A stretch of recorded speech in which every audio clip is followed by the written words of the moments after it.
Karale sir भाषा लय भारी वाटते मला त्यांची. आक्रमक बोलतात, लढतात आणि भ्रष्टाचार झाला तर तुमच्या बरोबर ते प्रामाणिकपणे तिथे राहतात. काल परवा वर्ध्यामध्ये मोठं आंदोलन अशा पद्धतीचे एमपीएससी विद्यार्थ्यांच्या पाठिंब्यासाठी आणि टीईटी परीक्षाचा पेपर जो फुटला यासाठी कराळे सर तिथं विद्यार्थ्यांबरोबर उतरले होते. त्यांचं मी मनापासून छत्रपती संभाजीनगरच्या या सर्व विद्यार्थ्यांच्या वतीने या ठिकाणी आभार व्यक्त करतो. त्याच्याच बरोबर आशिष मगर सर असतील, रविकांतजी तुपकर असतील, माजी आमदार सुनीलजी भुसारा असतील, बाबासाहेबजी शिंदे सर असतील, त्रिशूलजी पाटील असतील, शिवराजभाऊ मोरे असतील, त्याच्याच बरोबर इतरही सर्व जे आपल्या या समितीचे पदाधिकारी प्रमोद पाटील, संग्रामभाऊ सूर्यवंशी, किरणजी निंबोरे, सर्वच मान्यवर मला या ठिकाणी बोलवलं त्यासाठी मी मनापासून आपल्या सगळ्यांचेच आभार व्यक्त करतो. आणि तुम्ही बोलवलं नसतं तरी मी इथं आलो असतो.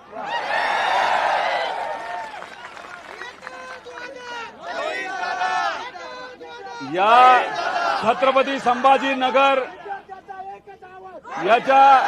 याच्याबद्दल, या शहराबद्दल जेव्हा आपण विचार करतो, या नावाबद्दल जेव्हा विचार करतो, आपल्या सगळ्यांना संघर्ष दिसतो. छत्रपती संभाजी राजेंनी परप्रांतीयांचं आपल्या स्वराज्यावर जे काय आक्रमण होत होतं त्याच्या विरोधात लढा उभारला, संघर्ष केला. आपल्या जवळच्या लोकांनी गद्दारी केली, आपल्या सिस्टमच्या विरोधात सुद्धा त्यांना संघर्ष करावा लागला. तसंच तुमची परिस्थिती आहे. हे जे पेपर फोडणारे लोक आहेत ते सत्तेतले लोक आहेत, त्यांना आपण परप्रांतीय बोलायला काय हरकत नाही. आणि आपल्याला दुसरी कुठली अडचण आहे? आपली आर्थिक अडचण, आर्थिक ताण.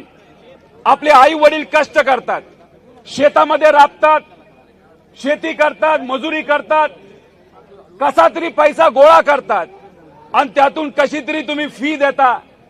परीक्षेची फी असेल नाही तर क्लासेसची फी असेल, पण प्रामाणिकपणे अर्ध जेवण खाल्लं तरी चालेल, पोहा खाऊन अख्खा दिवस काढला तरी चालेल, चहा बिस्किट खाऊन दिवस काढला तरी चालेल, पण आई वडिलाचं स्वप्न हे पूर्ण झालं पाहिजे यासाठी तुम्ही त्या ठिकाणी संघर्ष करता.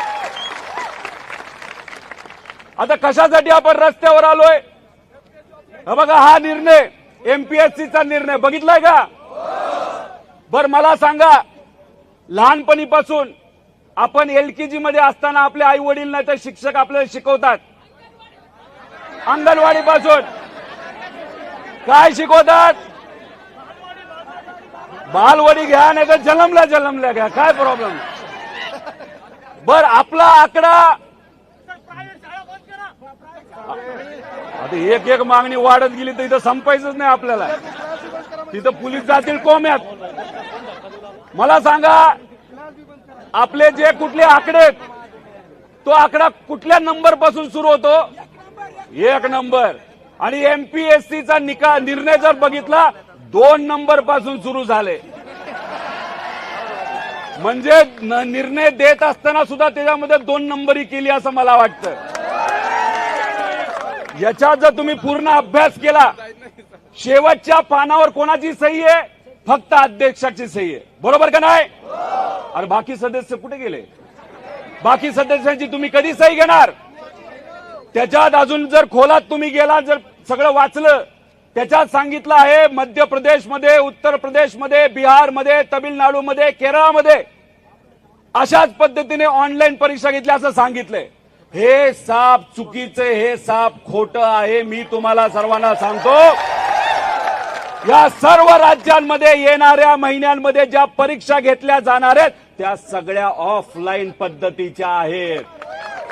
त्यामुळे मग आमच्या विद्यार्थ्यांना आणि सर्व लोकांना तुम्ही का फसवतायत असा आमचा प्रश्न आहे.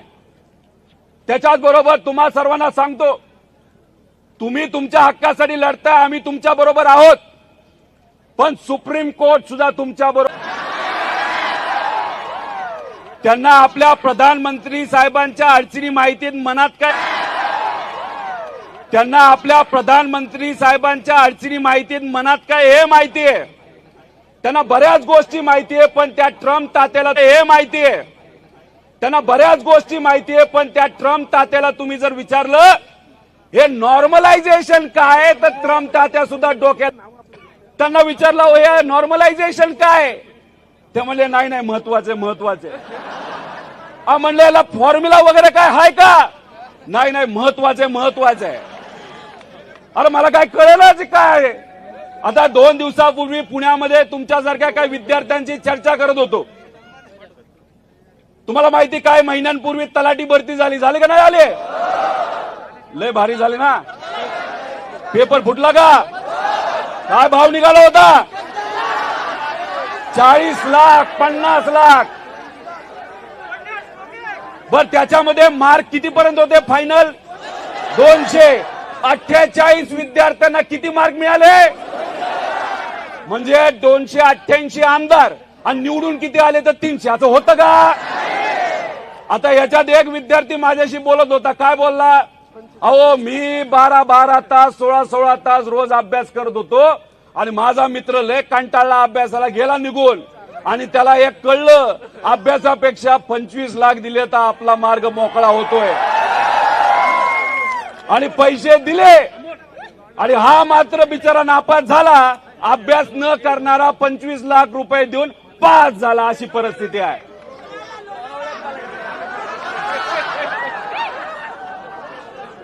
हे का ठेवलं गेलंय तुम्हाला सांगतो. नॉर्मलायझेशन त्याच्यामध्ये आपल्याला कन्फ्युजन व्हावं.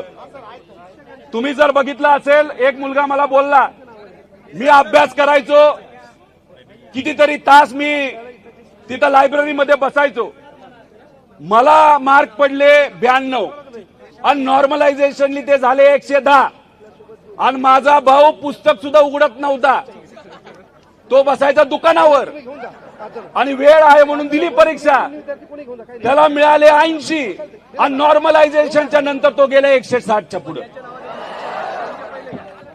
काय जेव्हा तुम्ही ओएमआरच म्हणतात ना, त्या परीक्षेमध्ये ब्लॅक अँड व्हाईट असतं सगळं, बरोबर का नाही. त्याच्यात कुणी गंडवागंडवी करू शकतं का. गेल्या 25 वर्षामध्ये एमपीएससीचा एक तरी पेपर फुटलाय का. आणि मग तशा पद्धतीने त्या ठिकाणी जर तुमच्यावर अन्याय झाला तर तुम्ही तुमचा कागद आन्सर शीट घेऊन कोर्टामध्ये जाऊ शकता, आयोगामध्ये जाऊ शकता, जाता का नाही जाऊ शकत. पण मग काय त्याला पर्याय काढून यांनी नॉर्मलायझेशनचं एक मोठं काहीतरी कॉन्सेप्ट आणले आणि मग त्याच्या मागे लपून ज्या लोकांकडनं पैसे आलेत, ज्या लोक आपल्या विचाराचे आहेत, अशा लोकांना आत घेतलं जातं, दाखवलं जातं की नॉर्मलायझेशन झाल्यामुळे त्यांना जास्त मार्क पडले. अन्यायकारक आहे का नाही, आहे का नाही सांगा मला तुम्ही सांगा. जर पैसे देऊन एखादा अधिकारी माणूस झाला तर उद्या एखादा गरीब शेतकरी मजूर सामान्य व्यक्ती त्या अधिकाऱ्याकडे गेला, फुकटात सेवा देणार आहे का, पैसे घेणार का नाही घेणार. मग हे फक्त विद्यार्थ्यांची लढाई नसून सिस्टम मध्ये पैसे देऊन जे कोणी अधिकारी होतात त्यांच्या विरोधातली ही लढाई आहे. त्यासाठी ही लढाई अतिशय महत्वाची आहे. तुम्ही बघत असाल एका आमदाराची किंमत किती, एका किंमत किती. बर एवढे पैसे तुमच्याकडे आहेत ना, तुमच्याकडे नाही हो, सरकारकडे आहेत, नेत्यांकडे आहेत. मग आमच्या विद्यार्थ्यांकडनं 1000 रुपये घेण्याचं कारण काय. अहो मला एक मुलगा म्हणाला एमपीएससीच्या मी 10 परीक्षा दिल्यात, 10 परीक्षाच्या 10 पेपर मी पास झालो, पण मी सरळच्या 12 परीक्षा दिलोय, एक सुद्धा पास झालो नाही. आणि याच्यात तो म्हणाला 12 ते 13,000 रुपये आम्हाला द्यावे लागले. तुम्ही 10वी 12वी देऊन आलेला आहात का नाही आलेला आहात. बर 10वीचे पेपर जेव्हा घेतात 10-12 लोकांचे, नाही तर 12वीचे घेतात ते काय ऑनलाईन घेतात का. म्हणजे त्याचा अर्थ तुम्हाला शाळा खोल्या देतात, बेंच देतात, वर्ग खोल्या देतात आणि अख्ख्या महाराष्ट्रामध्ये एकदाच परीक्षा होती का नाही.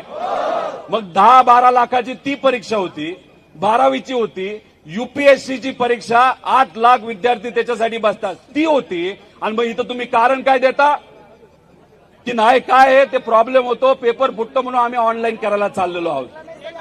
आता मला सांगा कम्प्युटर लॅब असणाऱ्या असे किती क्लासेस आहेत, कमी आहेत का नाही. मग आता समजा एका पेपरला 100 प्रश्न असतील आणि तुम्हाला समजा तिथं बघितलं तर 50 परीक्षा घ्यायच्या झाल्या तर किती प्रश्न काढावे लागतील? 5000 प्रश्न. त्याच्यात समजा एका सत्रामध्ये नाहीतर एक जे तुमची समजा 7ची बॅच असेल 9ची बॅच असेल त्याच्यामध्ये एका प्रश्नामध्ये गडबड झाली तर अख्खे मागचे लोक तिथं अंड्या होऊ शकतो का नाही होऊ शकत? आणि तुम्ही आता जेव्हा ऑफलाईन घेता पेपरवर काय लिहिलंय ते समोरासमोर दिसतं. ऑनलाईन गेल्यानंतर तुम्हाला पुढच्या पेजवर जावं लागतं आणि विसरला तर परत मागच्या पेजवर जावं लागतं. त्यात तुमचा जास्त वेळ जातो. तर हे जे काय हे आपल्याला थांबवलं पाहिजे. त्याचं कारण असं आहे की सरकारमध्ये बसणाऱ्या काही लोकांना याच्यातून भ्रष्टाचार करायचा आहे, याच्यातून पैसा खायचा आहे आणि हे कुठेतरी आपण सर्वांनी आणून पाडायचंय. तुम्ही त्यांच्या ह्याच्यामध्ये दिलेल्या एका लिंकवर गेलाय का? कुठं जाती ती लिंक? TCS ला जाते. आता मला तुम्ही सांगा, विद्यार्थ्यांची परीक्षा पेपर तुमचा TCS बरोबर तुमचा कॉन्ट्रॅक्ट आधीच झालाय आणि TCS ला ताकद देण्यासाठी, TCS ला पैसे देण्यासाठी ही परीक्षा जर तुम्ही ऑनलाईन पद्धतीने आमच्यावर लादत असाल तर आम्ही सुद्धा मराठी माणसं आहोत. आम्ही कुठं घाबरणार नाही, लढल्याशिवाय राहणार नाही. टीईटीच्या परीक्षेचं काय झालं? 6.5 लाख विद्यार्थी बसतात. अन्याय झाला का नाही झाला? त्याच्यामध्ये सुद्धा पेपर फुटला. दुर्दैव असं की काही लोकांनी मला सांगितलं की मंत्री महोदयांना सुद्धा माहित नव्हतं पेपर फुटला. त्याचं कारण असं आहे त्यांच्या खात्यामध्ये त्यांना कुठंच अधिकार नाहीये. दुसरीच लोक त्याच्यामध्ये तिथं लक्ष देत आहेत. त्यामुळे आपल्याला टीईटी पेपरला बसणारे आमचे जे पुढचे सर्व शिक्षक आहेत त्यांच्या आपल्याला राहायचं का नाही राहायचं? पण टीईटी वाल्या सगळ्या विद्यार्थ्यांना मला सांगायचंय, MPSC परीक्षेसाठी हे जे सर्व विद्यार्थी लढतायत त्यांच्या पाठीमागे तुम्ही राहणार का नाही राहणार?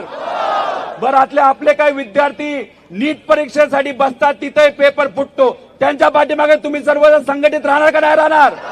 कारण का ही लढाई तुमची आहे, आपल्या सगळ्यांची, आणि आपण सर्वजण विद्यार्थी म्हणून या सर्वच विद्यार्थ्यांच्या पाठीमागे त्या ठिकाणी राहिलो तर नक्कीच कुठं ना कुठं तरी आपल्या सर्वांना यश मिळण्याशिवाय राहणार नाही. आता आज इथं आंदोलन झालं, नंतर ही कृती समिती आपल्या सर्वांना मार्गदर्शन करेल पुढचं आंदोलन कुठे. पण मला असं वाटतं त्याच्या आधी एक स्टॉप आपण पुण्याला घेऊया.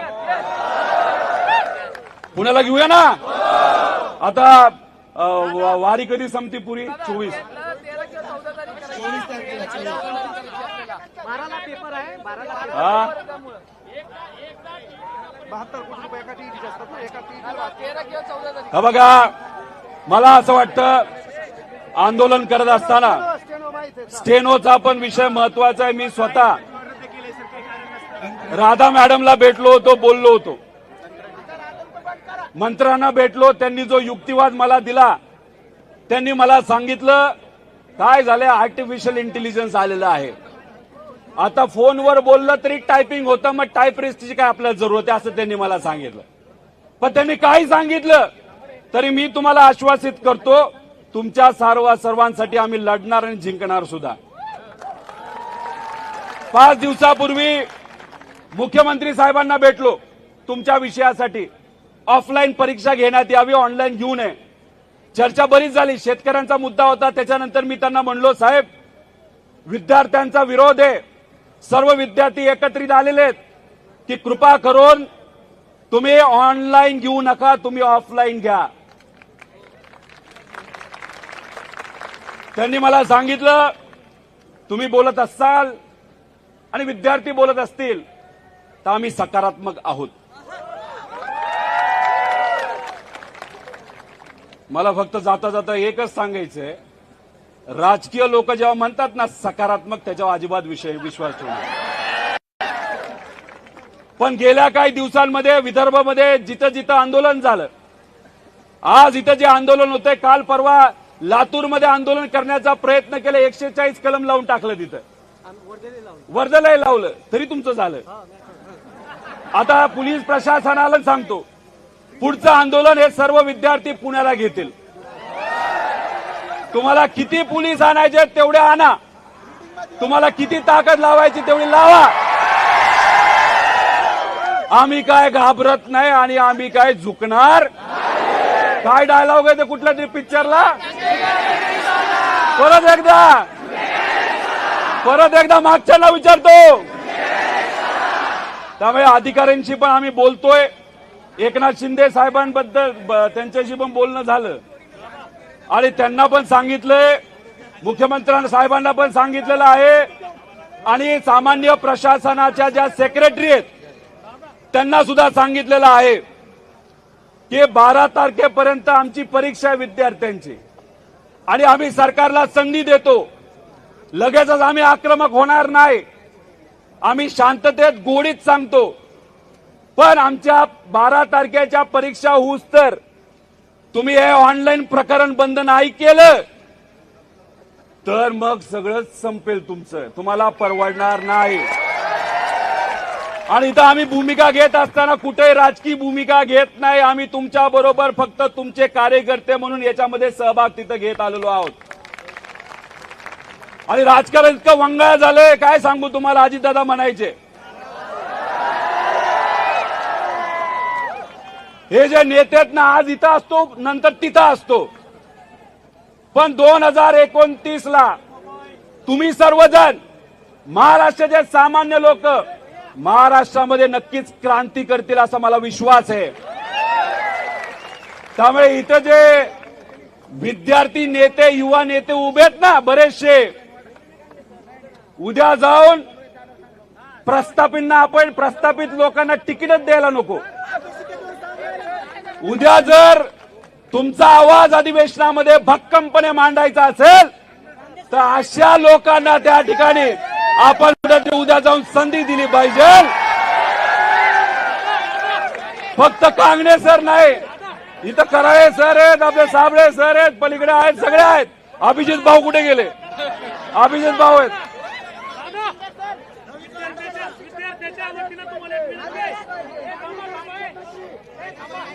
विद्यार्थ्यांच्या वतीनं तुम्हाला एक विनंती आहे. एमपीएससीनं जो आदेश काढला तर तुम्ही आता फाडा. एमपीएससीनं जो आपला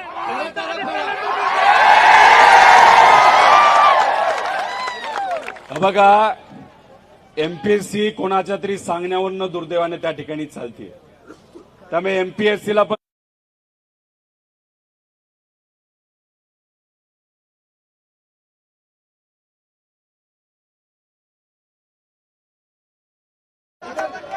कारण का वन रक्षक सगळेच रे बाबा, सगळेच. त्यामुळे तुम्ही बघा, हे असंच ऑनलाईन काहीतरी करायला गेले. पोलीस भरतीची लोक इथे आहेत. SRPFचा एक पेपर फुटला होता माहिती ना. हे कुठला तरी क्लास कुठला काढला काय माहित. 75 सगळे क्वेश्चन, 85% सगळे तिकडचेच प्रश्न. काय असेल ते. तो फुटला, तलाठी फुटला. आता पुणे महानगरपालिकेचा जेईचा पेपर फुटला. अरे किती म्हणजे काय झाले. हे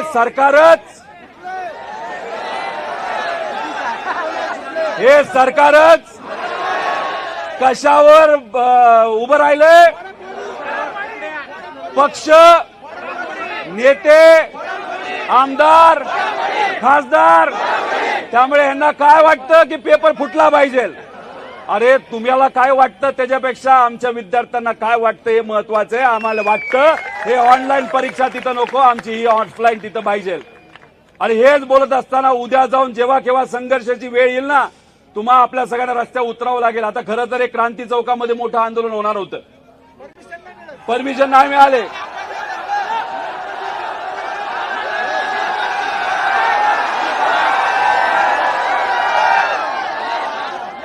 थांबा ना, काँग्रेस सरांनी काय सांगितले. ये तो झाकी काय, ये तो झाकी है, ये तो झाकी है. कारण का 12 तारखेला तुमचा पेपर आहे. पेपर महत्वाचा आहे. तुमच्या सर्वांच्या हिताचा विचार करून या समितीने आणि आम्हाला सगळ्यांना वाटतं की आपण 12 तारखेपर्यंत तरी अजून आक्रमक होऊ नये. आपण तिथं आंदोलन करावं, शांततेत त्या ठिकाणी हे सर्व मुद्दे तिथं मांडावेत आणि तीच भूमिका आपण करत आहोत. पोलीस प्रशासनाचे मी मनापासून आभार व्यक्त करतो. हा अरे बाबा सगळं माहितीये. काल परवा 3 दिवस झालं पोलीस अधिकारी लायब्ररीमध्ये जात आहेत आणि धमक्या देत आहेत. म्हणजे आम्हाला ईडीची धमकी दिली, आम्हाला सीबीआयची धमकी दिली आणि बिचारा लायब्ररीच्या मालकांना आणि आमच्या विद्यार्थ्यांना तुम्ही धमकी काय देता ते सेल्स टॅक्स आणि इन्कम टॅक्स. काय घाबरू नका, कुणी काय करू शकत नाही. आम्ही पंढरपूरला आंदोलन केलं, आम्हाला परवानगी नव्हती. आंदोलन झालं का नाही झालं? बरीदा छत्रपती संभाजीनगरमध्ये शेतकऱ्यांचं आंदोलन, परवानगी नव्हती, झालं का नाही झालं? हे आंदोलन झालं का नाही झालं? आता उद्या आर्मी आणा नाही तर काही करा, आम्ही कोणालाच घाबरत नाही. आम्ही आंदोलन करणार म्हणजे करा. त्यामुळे सोशल मीडियावर जेवढं जास्त तुम्ही व्यक्त व्हाल तेवढं आपल्या सर्वांसाठी अतिशय महत्वाचं आहे. त्याच्याच बरोबर अजून लोकांना तुम्ही तिथं सांगा. आणि हे सर्व जे काही आपले विद्यार्थ्यांचे नेते आहेत त्यांच्या पाठीमागे तुम्ही राहा, आम्ही तुमच्या बरोबर आहोत. आणि हेच एकजूट अशीच ठेवली तर विजय 100% आपला आहे. त्यामुळे विद्यार्थी एकजुटीचा हात वर करून, विद्यार्थी एकजुटीचा जय हिंद, जय महाराष्ट्र, जय विद्यार्थी. मित्रांनो, हे होते आमदार रोहित पवार. अत्यंत योग्य मुद्दे आमदार रोहित पवार उचलताना दिसत आहेत. एखादा माणूस जर चांगलं कृत्य करत असेल, चांगलं काम करत असेल तर त्याला चांगलंच म्हटलं पाहिजे. आता आपले काही वैयक्तिक मतभेद प्रत्येकासोबत असतात, परंतु सध्या जे आमदार रोहित पवार यांचं काम सुरू आहे ते निश्चितच चांगलं आहे. त्यासाठी हा व्हिडिओ शेअर केला. आपलं मत नक्की कळवा. रामकृष्ण हरी. जय जगद्गुरू. जय शिवराय. जय भीम.